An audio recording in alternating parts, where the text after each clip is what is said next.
imposible talaga yung sinasabi ni Madriaga. Pero napakalakas ng loob nila na nilagay nila yung affidavit ni Madriaga sa kanilang impeachment complaint. Actually, natutuwa kami. Kasi ma-expose yung impeachment complainants, pati yung mga nagtutulak ng impeachment, na politically motivated, political agenda lang talaga ang habol nila dito. Hindi raw papayag si Vice President Sara Duterte na manaig ang mga imbentong kwento at mga kasinungalingan. Kaya naman nagsampa siya ng kasong perjury laban kay Ramil Madriaga upang panagutin ito aniya sa kanyang panlilinglang sa publiko.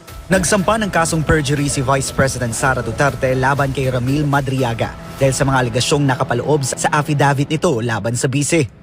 Sa pahayag ni VP Sara, binigyang diin niyang nakita ng publiko kung paano ginamit sa kaso sa International Criminal Court laban kay dating Pangulong Rodrigo Duterte ang mga salaysay ng ilang testigo kabilang sina Arturo Las Cañas at Edgar Matubato na pinuna noon bilang mga gawa-gawang pahayag. Ayon sa kanya, kung naipaglaban at naaksyonan agad ang mga naturang alegasyon, hindi sana nagamit ang mga ito laban sa dating Pangulo. Sinabi rin ni VP Sara na tila ginamit din ang kaparehong taktika sa House of Representatives sa pamamagitan ni Madriaga na aniya'y biglang lumitaw bilang testigo sa impeachment laban sa kanya. Dahil dito, nagpa siya ang bise na magsampa ng perjury complaint laban kay Madriaga upang mapanagot ito sa mga umano'y kasinungalingan at upang hindi aniya magamit ang mga imbentong salaysay para linlangin ang publiko. Kabilang sa mga testigo ni VP Sara sa reklamo ang mga dating opisyal ng seguridad at iba pang individual na susuporta sa kanyang kaso. Ayon kay Attorney Paulo Panelo, legal counsel ni VP Sara, pinatutunayan sa complaint affidavit na walang personal o profesional na ugnayan sina VP Sara at Madriaga. Kumpiyansa rin ang kampo ni VP Sara na may sapat na batayan ang kaso upang makitaan ang probable cause at posibleng makamit ang conviction laban kay Madriaga. Attorney Paulo, you're the lawyer of Vice President Sara in a perjury case against Madriaga. Can you tell us briefly why you are saying that this is a perjured affidavit? Yeah, kasi karamihan ng nasa laman ng affidavit niya, pati pangalan niya, mali or hindi totoo. Sabi niya kasi dito na nagtatrabaho siya for VP Sara, simula pa lang nung mayor siya ng Davao City, hanggang sa naging kasama daw siya sa PSG at sa VP SPG na nagproprotekta dati noon kay PRRD, pati kay VP Sara. Pinabuo daw siya ng isang campaign group ni VP Sara noong 2020 na may pangalang Isip Pilipinas, hanggang sa nagde-deliver daw siya ng limpak-limpak na salapi sa mga sasakyan na galing daw sa confidential funds. Nasa maleta ba? Nasa sasakyan daw po. Wala po sa maleta. Ibang style. Pero itong si Madriaga, did he ever work in any way, directly or indirectly, with Vice President Sara in Davao? Hindi po. We have, hindi lang po sa Davao City, we have certifications from the Davao City Local Government, the Presidential Security Group, the Vice Presidential Security and Protection Group, So, Department of Education, and even the Office of the Vice President. Wala po siyang connection sa mga hindi ba opisina. si Madriaga ngayon nasa kulungan? Opo. Anong kaso, attorney? For kidnapping for ransom. Aba, bongga.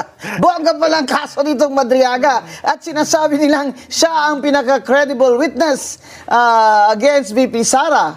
Wala na ba kayong ibang makuhang witness dyan na hindi naman kidnapping for ransom?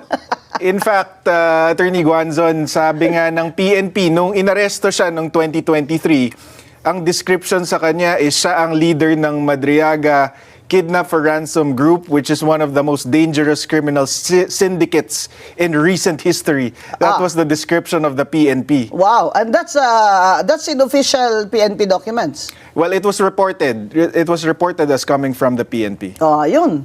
Nagtataka ko, yung storya niya, pilit na pilit nilang pinagdidikit na may na inutusan siya. Okay? In behalf of Vice President Sara na magdala daw ng pera. Ano ba itong mga pera na ito, attorney? Ang sinasabi niya, confidential funds daw. Magkano daw? merong delivery ng 80 million, merong tigta 33 confidential fund. million, meron patang 1 billion. Paano daw niya alam na confidential funds? Wala siyang sinabi, hindi niya in-explain. Basta inutusan lang siya magdala. Sino Oo daw daw. nag-utos sa kanya? Si VP Sara daw mismo. Oh, talaga. May text siya. Di kagaya ni Yusek Bersamin. May text sila ni Bongbong. Oo. Di ba? Bongga, ito. Walang text. Attorney. Wala. So far, yung affidavit niya mismo, wala talagang substantiation, walang nakadikit na any evidence. O, saan daw niya kinuha yung pera?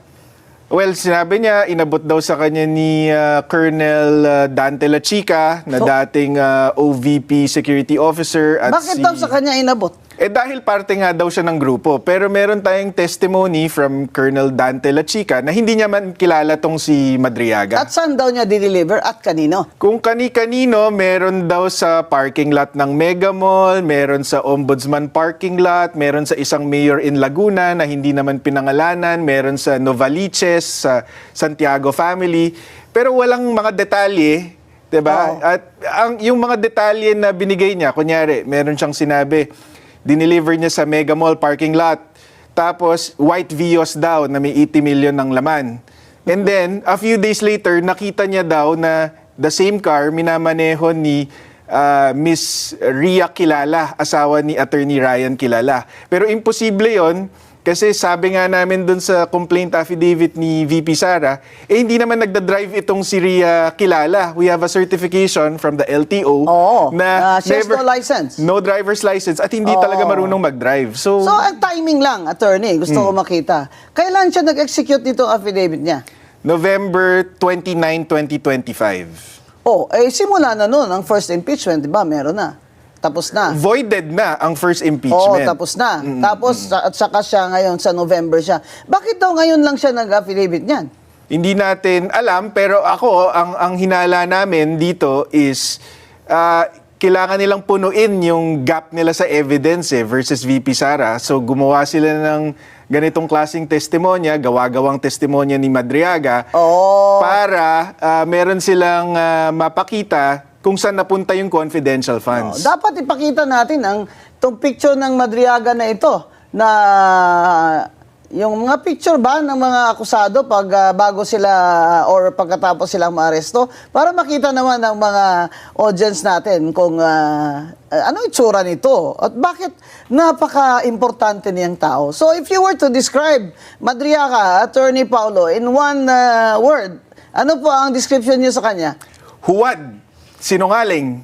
Yun ang bod nun, talagang. Oo. At saka Attorney Guanzon, hulog ng langit kung tutuusin. Oh, bakit? Sa amin sa defense, kasi kung yan ang star witness ng mga impeachment complainants, lagot sila. Kasi halatang halata na politically motivated yung impeachment complaints kung ang star witness nila napakasinungaling at Oo. basag na basag sa At nasa kulungan. ebidensya. Nasa kulungan pa. Oh, ang magandang tanong doon, sino kaya nakahanap dito sa kay Madriaga na para sut-sutin ito na mag-affidavit? Sa palagay mo? Wala kaming ebidensya dito, Attorney Bing, pero halata sa amin, pag binasa mo yung Madriaga affidavit, na si former Senator Trillanes ang posibleng behind dito kay Madriaga. Bakit? Kasi doon sa Madriaga affidavit, kasama na dito lahat ng greatest hits ni Senator Trillanes versus the Dutertes. Oh. Merong allegation dito na nakakatanggap daw sila ng pogo money. Merong allegation na nakakatanggap sila ng drug money. Sinama niya pa dito yung magnetic lifters, Yung ng customs may drugs. issue. Oh. Tapos pati itong confidential funds. Sa amin, napaka-incredible naman na makahanap ng testigo na may personal knowledge Siya ng ng lahat lahat. ng yon. Bongga. Oh. 10 taon na atang linalako ni Senator Trillanes itong allegations na to. Wala Wala siyang naman witness. siyang matibay na ebidensya. Tapos suddenly, just in time for the impeachment, merong isang Madriaga na alam niya lahat yon. Oh. Diba? Kami nga, Attorney Guanzon, doon sa complaint affidavit ni VP Sara, para lang definitively mapatunayan namin na hindi sila magkakilala, we had to get the testimonies of 7 witnesses. Para lang siguradong each witness is speaking from personal knowledge. So, Okay, na hindi siya kilala. na hindi siya kilala. And imposible yung mga sinasabi niya. Hindi siya, sabi nga nung... Can you give me the names of your 3 witnesses? I have 7. That's former PSG Commander Major General Jose Niembra. And then we have a former PSG Commander Brigadier General Randolph Cabangbang. We have the former VP SPG Commander Dante La Chica. We have the former DepEd Security Officer Dennis Nolasco. We have Attorney Ryan Kilala na ito lang talaga yung kaibigan ni Madriaga. Ito yung mukhang connection kay VP Sara, si Attorney Kilala. And then we even have testimony from Miss Ana Magnaye. She's an events organizer that handled the inauguration of VP Sara, just to refute the insinuations na porke may picture si Madriaga with VP Sara during the inauguration. Ay, close na siya. Close na siya. May picture siya. Nakita ko nakabarong siya. Ito ma'am, Oo. doon sa testimony ni Ana Magnaye, pinapakita niya doon na number 1, hindi imbitado si Madriaga doon sa inauguration. He was just a last-minute replacement for Attorney Kilala because hindi nga kilala ni VP Sara si Bakit sino ba itong attorney kilala at pinasubstitute niya yan sa kanya? si Doon Attorney sa event na yon. Si Attorney Kilala, Associate Dean dati ng San Sebastian, doon nakilala to ni VP Sara. Ba't naman niya kilala itong kidnapper? Because itong si Madriaga, na-convict na to actually before, in the early 2000s, for another kidnapping, for a Kliyente separate kidnapping. Kliyente ba ni attorney kakilala? Hindi po, pero ang nag-handle po ng appeal niya sa Supreme Court ay yung San Sebastian Legal Aid. I see. So, doon niya nakilala itong si Attorney Ryan Kilala. Ano siya, indigent client. Yes. Oh. So, na-acquit siya doon, naging malapit siya sa mga staff, faculty ng San Sebastian Law, kasama itong si Attorney Kilala. Ginawa siyang parang alalay. Hindi naman. Naging magkaibigan sila. Akala ko Julalay. Kaya naman, ba may event, imbitado ito attorney, hindi siya makarating, siya, parang proxy ko, ganyan. So, ang kwento is, kasi sabi ni Madriaga, inutusan daw siya ni VP Sara na buuin tong campaign group Kailan na daw siya inutusan? 2020 daw po. Nung 2020, nasaan ba siya? Anong trabaho nitong Mukhang ang Madriagang ito? trabaho niya at that time is a parang private security Hirap provider. kasi itong mga kidnapping for ransom Di ba? Bantay sa lakay. Oo, marami sa kanila. Kunyari, security agency sila. Sila din pala. Ang kikidnap doon sa mga anak ng mga kliyente nila o boss nila. Kaya, importante yun na ini-explain ni Attorney Panelo kung ano itong background niya at character nitong Madriaga. At nasa kulungan siya ngayon. Kasi, they are proving in the perjury case not only that nagsisinungaling itong si Madriaga, kung hindi, aside from that, na somebody is, he is a puppet and somebody is pulling the strings. Kasi kung titingnan mo, bakit naman si Madriaga bigla na lang susulpot ng ganyan kung wala siya makukuha? Di ba? The fact na nagkikidnapping for ransom siya, he is attracted to money. Di ba? Ano ito? Out of his good conscience, mag-affidavit siya laban kay VP Sara dahil ano siya? Anti-corruption advocate. Huwag mo na kami ibudol, ha? Talagang, ang hirap mo paniwalaan. Actually, ma'am, yung testimonya nga nung events organizer is nagpa-unlock si VP Sara ng picture taking sa lahat ng bisita. Of course. Hindi lang sa bisita, pati yung onlookers. Tapos 6 to 12 midnight daw ang yung picture taking. Yeah. Tapos, ang ginawa namin para ipakita na hindi siya special, in-attach namin lahat ng picture taken on that day. Lahat pumipila yun 1,200 photos, Attorney Guanzon, para pumipila. pakita na hindi siya special. Oo, ba't naman siya special? Mukha naman siyang ewan.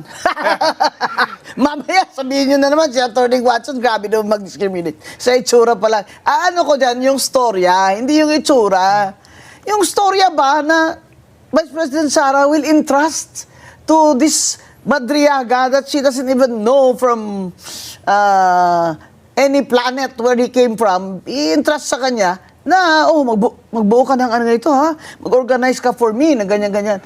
sino naman maniniwala dyan kay Madriaga kung mag-organize din siya ng mga campaigner? Sabi nga ma'am ng witnesses natin na former PSG commanders at itong si VP SPG commander, pag nag-screen sila ng mga tao na may kipag-meeting kay VP Sara or kay former President Titingnan nila Duterte, criminal records. hindi nila papalapitin ang tao na may criminal record Oo. gaya ni Madriaga, let alone entrust him with protecting them or Oo. working for them. So, imposible talaga yung sinasabi ni Madriaga. Pero napakalakas ng loob nila na nilagay nila yung affidavit ni Madriaga sa kanilang impeachment complaints. Actually, natutuwa kami. Kasi ma-expose yung impeachment complainants, pati yung mga nagtutulak ng impeachment, na politically motivated, political agenda lang talaga ang habol nila dito. Kasi kung base sa ebidensya, walang kwenta tong si Madriaga. Ito na yata ang pinaka-star witness ngayon ng mga pro-impeachment complainants at supporters, itong Madriaga na ito. Aba, surely you can do better than this. Ngayon, sinabi ng House of Representatives Committee on Justice, nanalo na sila, na may sufficiency in substance ng complaint against VP Sara. So now, attorney, they will go to voting in the House and they must get at least 1/3 para ipadala sa Senate. And the affidavit of Madriaga is one of their exhibits or evidence that they will submit or they have submitted to the Committee on Justice and then all the way to the Senate kung mangyari ito. So you're going to demand in subpoena that you can cross-examine Madriaga? Yeah, it's actually a litigator's dream to cross-examine somebody like Madriaga na napakasinungaling. Kasi alam mong kahit anong isagot niya, mahuhuli mo siya. So, yeah. I mean, may balita last week, Attorney Guanzon, I'm not sure if you caught it, na nung nag-file kami ng perjury complaint, biglang may lumabas na may death threat daw kay Madriaga sa loob ng kulungan. Oo. Meron ding report na inaalok daw siya ng 1 billion not to testify. Sa amin, walang kinalaman si VP Sara dyan because VP Sara actually wants him to testify. Oo. Bakit? Kasi one, siya lang ang makakaamin na gawa-gawa yung storya niya. Two, siya lang makaka-identify na kung sinong handlers niya, sino nagtulak sa kanya. Tapos kung tindigan naman niya yung testimonya niya, we will shatter his testimony even more. Okay. So, for example, ano pong tanong ninyo kay Madriaga on cross-examination? Pwedeng as simple as paano kayo nagkakilala ni VP Sara? Kasi we all have evidence on Paano their sila history. nagkakilala? Inassign daw siya ni PRRD kay VP Sara. Yun ang testimonya niya as early as 2016. Sabihin natin, anong pruweba mo? 'Di ba? Kasi we all have the certifications proving that he has no connection And to... he has never been employed by former Yeah. President Duterte. No. Kunyari, try nila i-refute yung 7 witnesses, meron pa kaming mga kasunod dyan. So, wag silang magkakamali. So, magkasunod na mga witnesses daw, whose affidavits you have not yet submitted Hindi pa. in the perjury complaint. Yeah. Hindi pa. Okay. So, what's the status of this perjury complaint now? Well, we just filed last week. Our expectation is papasabpina itong si Ramil Madriaga and will be directed to file a counter affidavit. Saan ba siya sa jail ngayon? Anong jail? BJMP in Taguig. Okay. Yeah. So, madali naman siya subpoena eh. Kasi nandyan lang siya. Wow. Hindi naman siya lilipad puntang Iran eh. Di ba? So, I'm sure may maglo-lawyer sa kanya. Di ba? Meron na po siyang lawyer ngayon, si Attorney Raymond Palad, I think that's his name. Oh, that sounds familiar. O baka naman itong Palad, dito yung mga radio announcer noon, naalala ko. So, is he what, like a POW client? It doesn't seem that way, pero itong comment ko kay Attorney Palad is pati siya, parang naloloko siya ng client niya. Kasi for example, sabi niya, when he discussed this affidavit, sabi niya, binisita daw ni VP Sara si Madriaga Saan? sa kulungan to try to prevent him from testifying. Ano ba, anong akala niya to sa Vice President? Tanga. Binasag agad to ni Secretary John Vic Remulla mismo. He came out publicly to say, hindi totoo yan, kinausap ko yung warden, ibang tao ang binisita ni VP Sara, the warden was there in their visits at hindi si Madriaga ang Alam ko binisita yung niya. binisit niya na iba. Ano yun? Talagang binisit niya yun. In fact, she said that Yeah. she visited him. Yeah. Hindi grabe naman. Grabe naman itong ambisyon mo, Madriaga. Nabibisitahin ka pa ni Vice President Sara. Baka mag-ambisyon ka dyan, nabibisitahin ka ni Attorney Guanzon. Para talaga tuluyan na yung ano mo, yung imagination mo ba? You can let your imagination run wild. So, ang ano natin, attorney expectation is he will file his reply answer his Counter affidavit. affidavit. Yes. And then, do you still plan to file your reply affidavit for the Vice President? Yes. Yeah.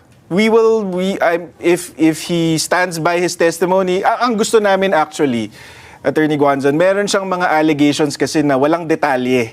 Yun. Sa Pa- cross-examination, palibasa- specify yun. palibasa- ng lawyer for the complainant. Palibasa, nagsisinungaling siya, hindi siya makaprovide ng detail. So, Correct. ang gusto namin, mag-provide siya ng detail para mas lalo naming mabasag yung testimonya niya. You can do that on, you can do that on cross. Yeah.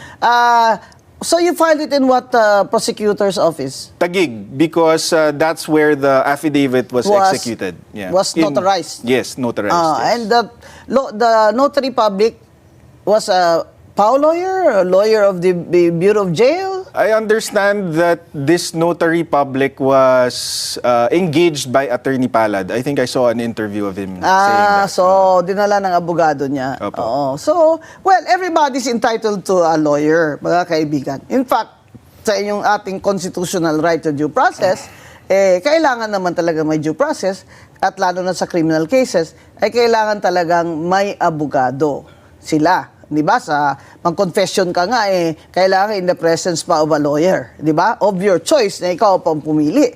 Di ba? Pag ikaw ay inaaresto, kailangan basahan ka ng yung mga karapatan which they call the Miranda rights. So, ganyan ang mga kaso, kailangan may due process, di ba? Yung due process na yan, very important yan Kasi yung first impeachment na case nila kay VP Sara, sinabi ng Supreme Court na ang due process ay sa lahat ng step, dapat present yan. At in the case of the impeachment complaint, the first one versus VP Sara, ay na-violate yon ng House of Representatives. Kaya naman ngayon, makikita niyo mga kaibigan, masyado ng OA si Congresswoman Luistro. Hire the hands! Hire your hands! Hire your hands! So, masyado ng OA just to show the public and the Supreme Court na may due process talaga dito. Kaya ngayon, bibigyan na nila ng kopya ang lahat ng mga congressman at congresswomen at lalo na, ibigyan na nila ngayon ng kopya ang nasasakdal ang pangalawang Pangulo ng Pilipinas. Kaya itong testimony, affidavit ni Madriaga is very important also in the impeachment case. Now, since he is their star witness, abangan natin ang magiging cross-examination ni Attorney Panelo Jr. dito kay Madriaga para mag-enjoy tayo. Ngayon,